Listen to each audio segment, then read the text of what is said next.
Hello everyone and welcome to Red Carpet channel. In this channel I want to talk you about fashion, makeup, skincare, jewels, travels and more, and hope you enjoy it. In today's video I want to show you how I remove hairs on my face in a definitive way. At the beginning, like many girls, I used wax on my face, but after a few hours my face was full of bubbles and the next day was full of pimples. That is because I have a sensitive oily skin, and when the hair is removed, the connected sebaceous gland is also stimulated, so I have the pimples the next day. As I had a wax every 2 weeks, I have my face always full of pimples, and this was damaging my skin. So I went to IPL hair removal, that is a permanent hair removal, and I buy Braun Silk Expert on Amazon.com. This is the Special Beauty Edition with IPL device and a sonic body exfoliator. Okay. This is the IPL device and this is the sonic body exfoliator, and in this video I show you the facial treatment. With Braun Silk Expert you can remove hairs on your face or your body at home using light professional technology.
And now let's go to see how it works.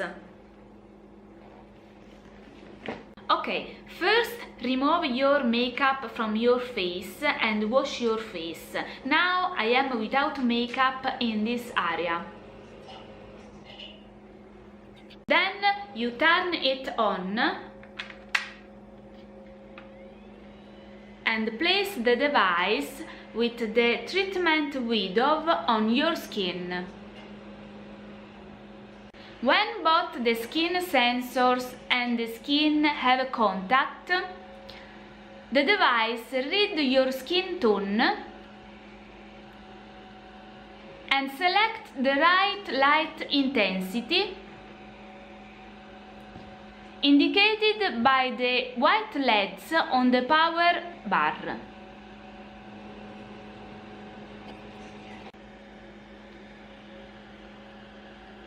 Then you can push the treatment button, close your eyes or wear sunglasses, and then repeat on the face, on the chin and on the neck.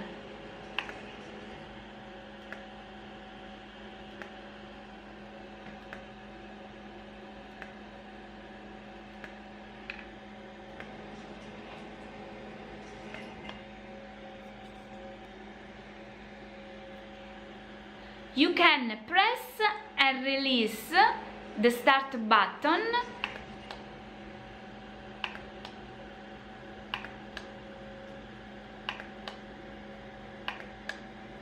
or press and hold the button.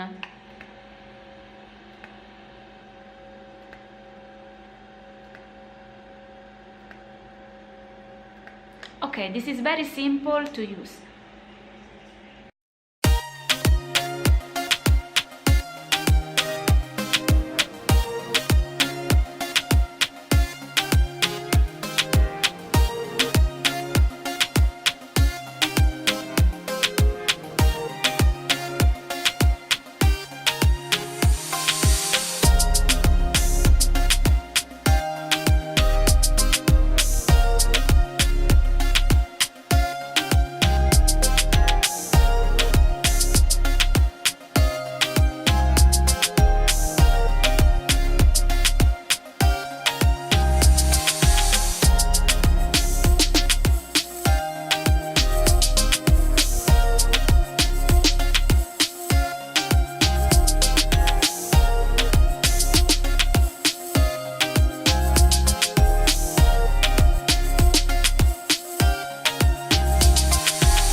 Okay guys, this is my video review. Braun Silk Expert is an high quality and professional device, and I finally resolved my problem on my face. Thank you for watching, hope you like and subscribe, and goodbye!